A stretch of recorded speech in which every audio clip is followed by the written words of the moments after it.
जय श्री कृष्णा, दंडवत प्रणाम। ऐतिहासिक शहर इंदोरमध्ये आपण पाहत आहात अहिल्याबाई होळकर आणि हरकूबाई होळकर यांचा भव्य दिव्य असा हा जवळजवळ 1 2 3 4 5 6 7 8 मजली 9 मजली जवळजवळ हा दिसतोय राजवाडा। अपूर्व भव्य असा हा राजवाडा इंदोर शहरामध्ये। कृष्णाभाऊ आमच्यासोबत आहेत, मंदिराचे व्यवस्थापक आणि इतिहासाची साक्ष असलेले माणगाव संप्रदायामध्ये हरकूबाई होळकरांचा मोलाचा वाटा आहे। धर्म आणि समाज या दोन्ही गोष्टीचा समन्वय साधत असताना त्यांनी इंदोर शहरामध्ये श्री बाके बिहारी मंदिर पाहत आहात आपण की हे अपूर्व असं मंदिर या राजवाड्याला लागून आहे।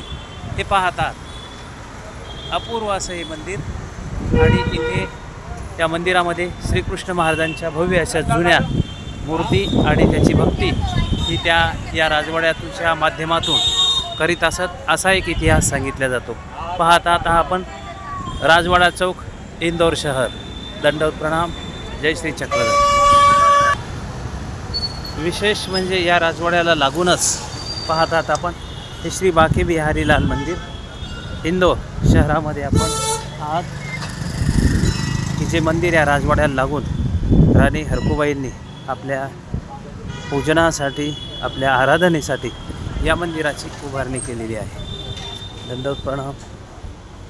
पाहता आपण ही जुनी देवपूजा, निश्चित एक आराधना केंद्र या ठिकाणी हरकूबाईंच्या माध्यमातून गेल्या कित्येक शतकांपासून हे माणगाव संप्रदायाचं एक आराध्य स्थान म्हणून मध्य प्रदेशामध्ये श्री बाके बिहारी लाल मंदिर इंदोर। दंडवत प्रणाम। आपण माहिती जाणून घेणार आहोत इंदोर या ठिकाणी असलेलं श्री बाके बिहारी मंदिर याची। पुण्यश्लोक अहिल्याबाई होळकर यांच्या सासू हरकूबाई होळकर यांच्या सांगण्यावरून या मंदिराची निर्मिती करण्यात आली। हरकूबाई होळकर या प्रथम मल्हारराव होळकर यांच्या पत्नी, त्या महानुभावपंथीय उपदेशी आणि महानुभावपंथीय संस्काराच्या असलेल्या होत्या। इंदोरची सुभेदारी भेटल्यानंतर राजवाड्यामध्येच भगवंताचं दर्शन व्हावं आणि नित्यनियमाने मला पूजा पाठ करता यावी हे सांगून हरकूबाई होळकर यांनी त्या मंदिराची निर्मिती करून घेतली। या मंदिराची निर्मिती सुमारे जवळपास 200 ते 250 वर्षापूर्वी झाली। हे मंदिर 2 मजल्यामध्ये आहे। संपूर्ण लाकडी आणि त्यावरती असलेलं कोरीव नक्षीकाम हे भाविक भक्तांचं मन आकर्षित करून घेतं। भगवंताच्या अधिष्ठानाकरता स्वतंत्र असं आसन व्यवस्था आणि त्यावरती असलेली नक्षीकाम हे देखील बघण्यासारखं आहे।